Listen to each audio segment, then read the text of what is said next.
Argentina, cuando Sergio Massa pensaba en cómo se iba a desenvolver la economía en el 2023 y cómo iba a ser ese recorrido hasta lo que todavía pareciera ser su candidatura, su precandidatura a la presidencia, imaginaba para abril que la inflación comenzaría con un 3 por delante. Lo cierto es que conocimos ese dato la semana pasada, fue de 8,4.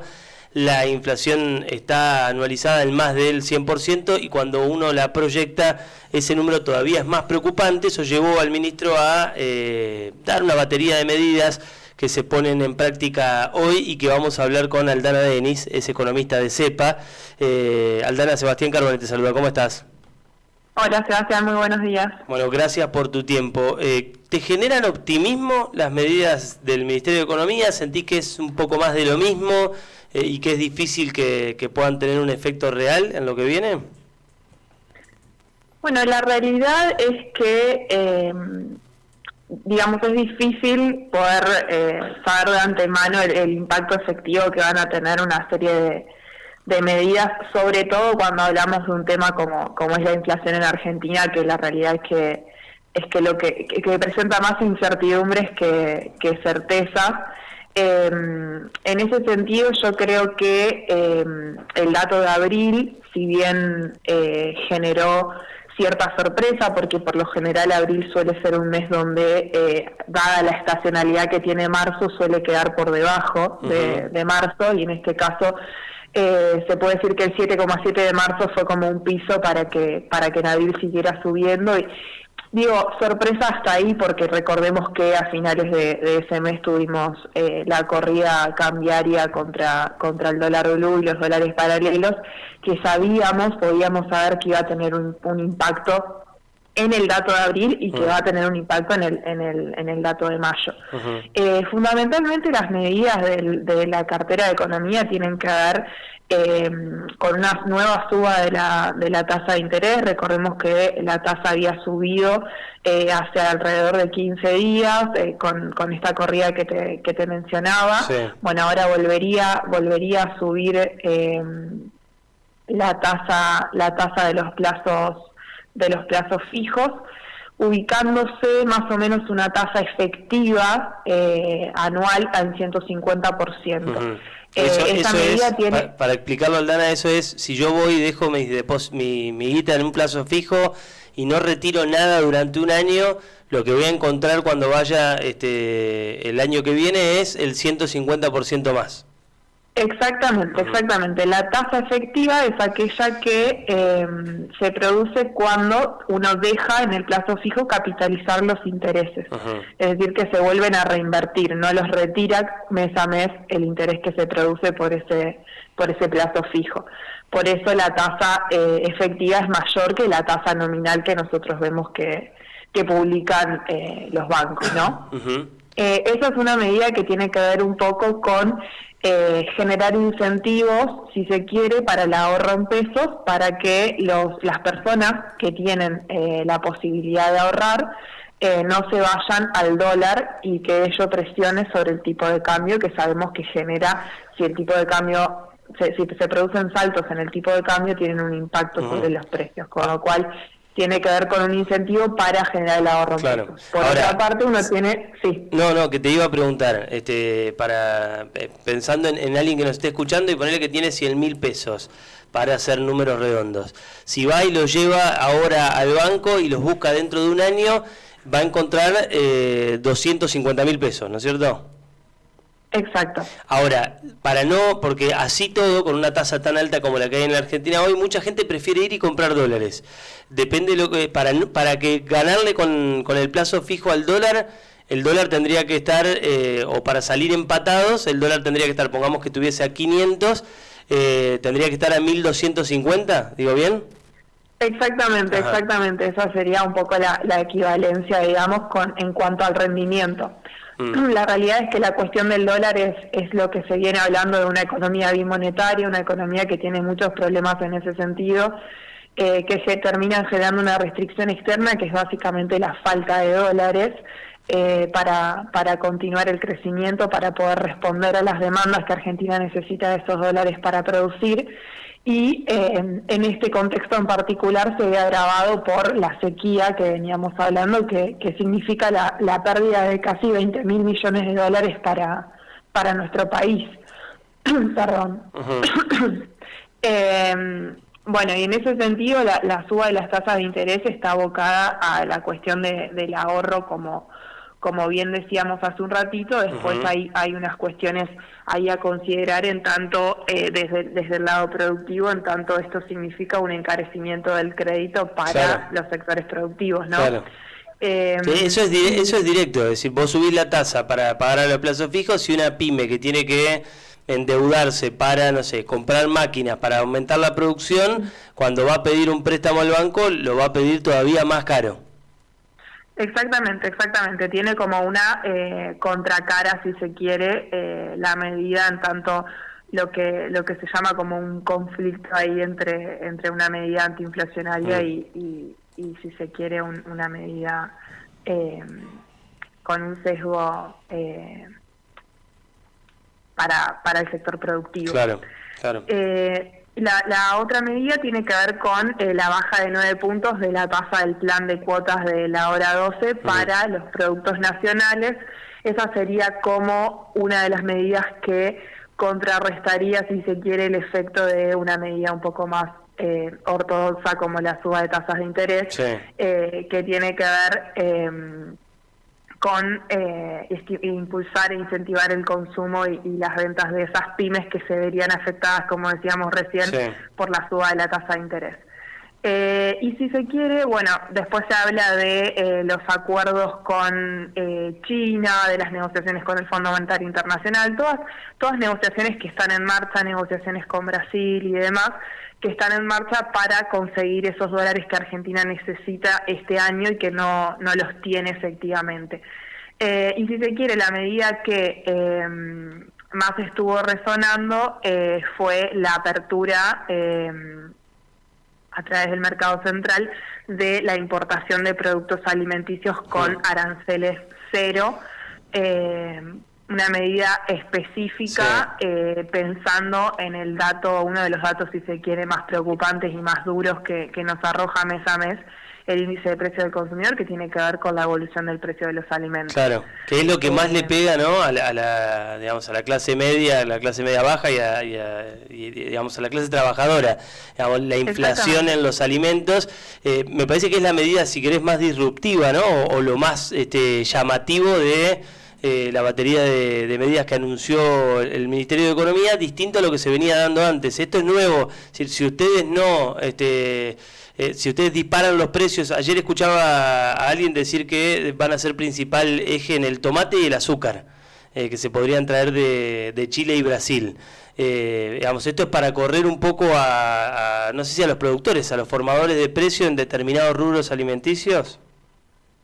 Exactamente, sí. La realidad es que esta es una medida, si se quiere, la que más llamó la atención, como vos decías, porque es distinta a la batería de medidas que se venían aplicando para combatir o para dar pelea a estos números. Es un sector que la realidad es que preocupa muchísimo. Es difícil saber qué impacto efectivo puede llegar a tener esta medida. La realidad es que el impacto en el bolsillo de la gente sí sabemos cuál es, y sí sabemos que es muy preocupante porque, bueno, como vos mencionás, los sectores populares destinan gran parte de sus ingresos a la compra de alimentos, con lo cual hace poco escuchaba al Pitu Salvatierra decir que la inflación de los pobres es la inflación de alimentos, y esa inflación está muy por encima del 108,8% interanual que da la inflación general. Así que bueno, en ese sentido es una medida que apunta directamente a ese sector. Y en este mes en particular es el segundo rubro que más aumentos tuvo. El rubro con mayor aumento fue el rubro de prendas de vestir, que llegó a un 10,8%. Sentís que el 7,7 fue, ¿no? En marzo, y el 8,4 de abril son piso, o que realmente el gobierno puede de acá a las elecciones empezar a, no digo a bajar demasiado ese índice, pero sí por lo menos a contenerlo y a que empiece a bajar un poquito? Bueno, ahí podemos, hace poco escuchaba una entrevista que le hacían al ministro de Economía y hablaba de la necesidad de un acuerdo político para pensar en un plan económico, si se quiere, de los próximos meses o en un programa económico para enfrentar esto. Yo creo que en el corto plazo, pensando en mayo, obviamente, tenemos que pensar que todavía se va a sentir el impacto de la corrida cambiaria que vimos a fines de abril, que probablemente una parte de ese impacto se vea en este mes y tenés una parte de la segmentación de tarifas que va a pegar también en este mes. Y en adelante, creo que la cuestión fundamental se va a dirimir en, por un lado, la consecución o no de esos dólares que Argentina necesita para hacer frente a esas presiones cambiarias. Eso va a ser fundamental, digamos, los acuerdos que se puedan lograr y sobre todo pensando en uno de los grandes problemas de la Argentina, que es el acuerdo con el Fondo Monetario Internacional. Va a ser fundamental si se consiguen o no se consiguen los desembolsos, qué metas se pueden renegociar.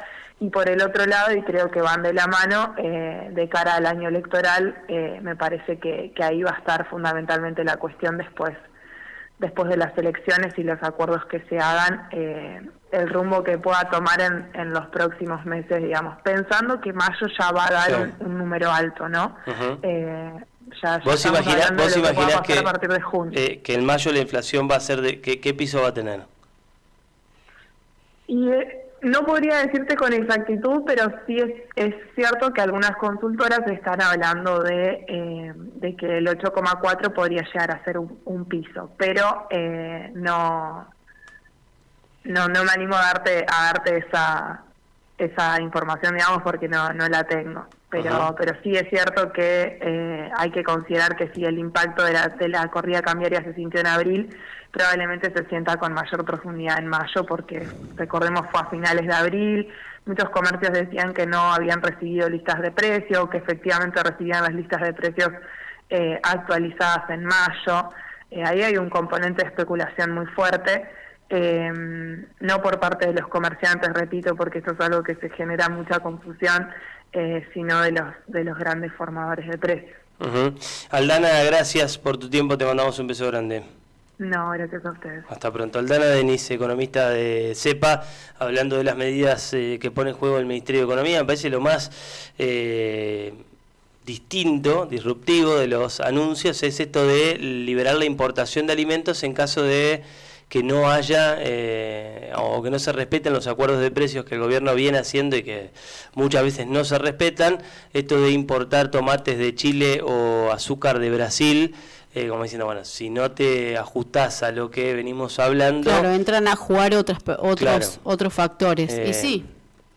Bueno, lo que se pedía, por ejemplo, del sector almacenero es que se controle a los formadores de precios y que empiecen a aplicarse multas que se habían anunciado, que se habían acordado en esta mesa de empresarios y almaceneros y que finalmente, según ellos, no se están aplicando, no se está controlando. Sí, bueno. Lo que es cierto también es que... hay muy pocas empresas que manejan el rubro de los alimentos en la Argentina y que ya que siempre están cubiertos, ¿no? Digo, esto es cierto que hubo una disparada feroz del dólar, que la inflación es inercial y que no se va a ajustar solamente el aumento del dólar en un mes, sino que lo podemos ver tal vez en este mes que viene ahora o en el mes que estamos transitando ahora, en mayo y también en junio.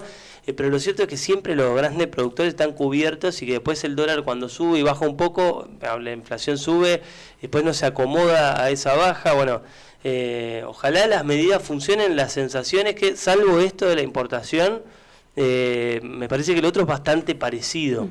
Y un tema central, me parece que con lo que iniciamos la charla con Aldana, es que la tasa efectiva, como dice ella, la tasa efectiva es esto de vos llevas la guita al banco, la dejás y la volvés a ver en un año. O podés ir retirando intereses, por ejemplo, ¿no?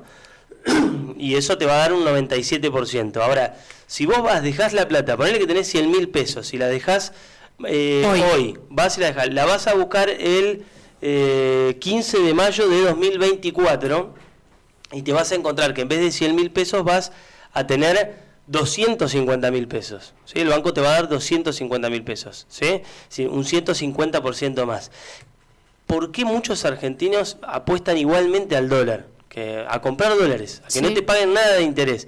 Porque el dólar sube 100 pesos en 2 semanas, como hace poco.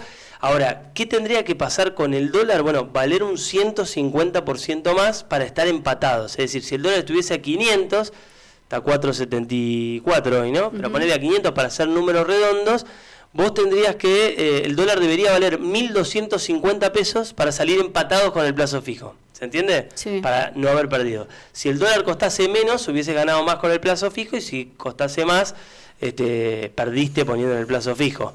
Lo cierto es que es una tasa que no sé si hay en algún otro lugar del mundo, pero igualmente muchos argentinos no confían ni siquiera en estos números para ir a poner su guita en un plazo fijo. Ojalá funcione esto de los precios justos. Hay mucha gente que ni siquiera confía para dejar su plata en el banco. Claro, sí. Porque la historia... Sí, bueno, porque además lo veníamos hablando hace algunos días. Si Milei hace una gran elección en las PASO, por ejemplo, y el dólar puede llegar a dispararse, entonces ahí es que vos decís, che, ¿me arriesgo a que esto pase?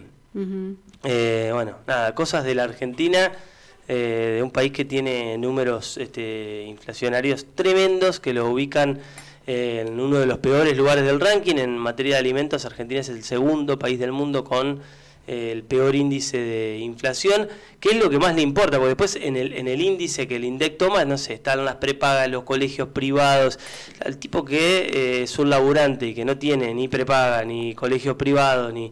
Dice, bueno, a mí lo que me afecta es los alimentos, claro, la indumentaria, obvio, sí. Que subió, por ejemplo, la indumentaria desde que asumió Alberto Fernández un 650%. Es increíble. Es tremendo el número.